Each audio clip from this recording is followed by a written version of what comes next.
छिंदवाड़ा में होते हुए भी मैंने अभी तक पातालेश्वर महादेव जी के दर्शन नहीं किए थे, तो मैं निकल गई थी पातालेश्वर महादेव जी के दर्शन करने। तो ये रहा हमारा छिंदवाड़ा जंक्शन, इसके पीछे से एक गली है, जहाँ से हम पातालेश्वर महादेव मंदिर जा रहे थे। तो ये पहुँच गई मैं पातालेश्वर मंदिर, जो बाहर से देखने में तो बहुत ही सुंदर था। आप देख सकते हो कि कितना भव्य इसका दरवाज़ा है। आइए चलते हैं अंदर। तो सबसे पहले हम दर्शन करते हैं हमारे भोलेनाथ का। उसके बाद यहाँ पे जो शिवलिंग है हम उसके दर्शन करेंगे। जब मैंने इस मंदिर को देखा तो यहाँ हर जगह छोटे-छोटे बड़े शिवलिंग थे और हम हर शिवलिंग के दर्शन करते हुए चल रहे थे। यहाँ शिवलिंग के दर्शन करने के बाद हम फिर इस मंदिर की ओर आगे बढ़े। यहाँ पे हमने देखा तो सबसे पहले हमें नाग देवता के दर्शन हुए। हमने उन्हें प्रणाम किया और फिर सिद्ध भैरव को भी प्रणाम करते हुए देखा। यहाँ पे काल भैरव को भी हमने उनसे आशीर्वाद लिया और यहाँ पे एक शिवलिंग और थे तो उनको भी हमने दर्शन करके आगे बढ़ गए। जैसे मैं आगे बढ़ी तो मैंने देखा काफ़ी बड़ा प्रांगण है और हर जगह छोटे-छोटे मंदिर बने हुए हैं। यहाँ पे आके देखा, फिर यहाँ पे हमने इनके भी दर्शन किए। ये थे हमारे बजरंगबली जी, तो इनको भी हमने प्रणाम करते हुए आगे बढ़े और फिर देखा तो यहाँ हर जगह छोटे-छोटे शिवलिंग की स्थापना की हुई थी। तो हम हर शिवलिंग के दर्शन करते हुए आगे बढ़ रहे थे। तो मैंने देखा यहाँ पे एक नंदी महाराज की भी स्थापना हुई है, जो काफ़ी पुराने लग रहे थे। इनको भी हमने प्रणाम किया और फिर हम आगे बढ़ गए। जैसे मैंने देखा तो अभी हमारे और शिवलिंग बाकी थे, इनको भी हमने पैर पड़ा, दर्शन किए, इनसे आशीर्वाद लिया और फिर मैं चारों ओर देखने लगी। जैसे मैंने देखा तो यहाँ पे एक कुंड भी बना हुआ है, जहाँ पे काफ़ी जल जमा हुआ था। जो शिवलिंग को चढ़ा हुआ जल यहाँ पे जमा हो रहा था। इसके बाद हम मंदिर के पीछे से चले तो यहाँ पे देखा एक बहुत विशाल पीपल का पेड़ था, जो काफ़ी पुराना लग रहा था। यहाँ पे भी भक्त पूजा करते हैं और आशीर्वाद लेते हैं। यहाँ पे एक तुलसी कोट बना हुआ था, काफ़ी बड़ा था, तो इसको भी हमने प्रणाम करते हुए आगे बढ़े। यहाँ एक छोटा सा घर जैसा लग रहा था, लेकिन जैसे ही मैंने अंदर गई तो मैंने देखा यहाँ पे भी भगवान जी की स्थापना हो रखी है। हमने आशीर्वाद लिया और फिर इसके आगे हम बढ़ने लगे। अब वो घड़ी आ गई है जिसका आप सभी को इंतज़ार था।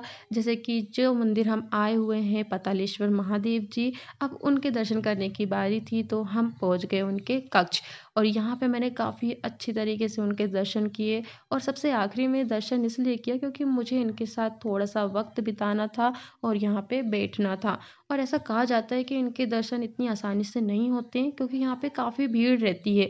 लेकिन इस बार मुझे काफ़ी अच्छे से दर्शन हुए, तो मैंने बैठ के अच्छे से पूजा की, इनको जल चढ़ाया, इनसे बातें की, बहुत सारी बातें की, इनकी पूजा की, अर्चना की और फिर महादेव जी को प्रणाम करके और इनसे आशीर्वाद लेके मैं यहाँ से निकल पड़ी। पतालेश्वर महादेव मंदिर के पीछे ही थोड़ी दूर में एक मंदिर और है और ऐसे कहते हैं कि अगर पतालेश्वर मंदिर आए हो और अगर महाकाल के दर्शन नहीं किए तो फिर कुछ नहीं किए। लेकिन ये जो मंदिर है ये मोक्षधाम के पास है। आइए तो महाकाल के दर्शन करते हैं। इनको देखते ही ऐसा लगता है कि बस देखते ही रहो। मैं आपको महाकाल जी के दर्शन कराती हूँ।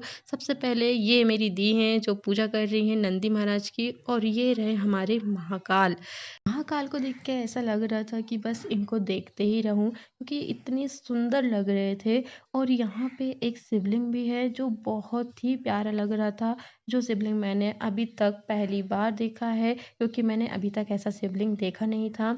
और ये मेरी दीदी यहाँ पे पूजा कर रही हैं और मैं आपको यहाँ से ऊपर से दिखाती हूँ कि किस तरीके से ये मंदिर बना हुआ है। और यहाँ पे सामने ही मोक्ष धाम भी है। इसके बाद मैंने भी शिवलिंग को फिर जल चढ़ाया और फिर महादेव जी की पूजा अर्चना की। इसके बाद मुझे यहाँ पे काफ़ी अच्छा लग रहा था और शांति भी महसूस हो रही थी क्योंकि ये बहुत ही शांत माहौल था और ये मंदिर एकांत में बना हुआ है। तो मैंने इनकी अच्छे से पूजा की, इनसे आशीर्वाद लिया और अपने भविष्य के लिए कामना की। इसके बाद फिर मैं जो यहाँ पे नंदी महाराज थे, नंदी महाराज के चरणों पे फिर मैंने जल चढ़ाया और उनके कानों में फिर मैंने अपनी मनोकामना बोली और ये काफ़ी मुझे अच्छा लग रहा था। और इसके बाद मुझे फिर से महाकाल के दर्शन करने की इच्छा हुई, तो मैं फिर से इन्हें निहारने लगी क्योंकि मेरा मन भर ही नहीं रहा था और ये इतने सुंदर लग रहे थे।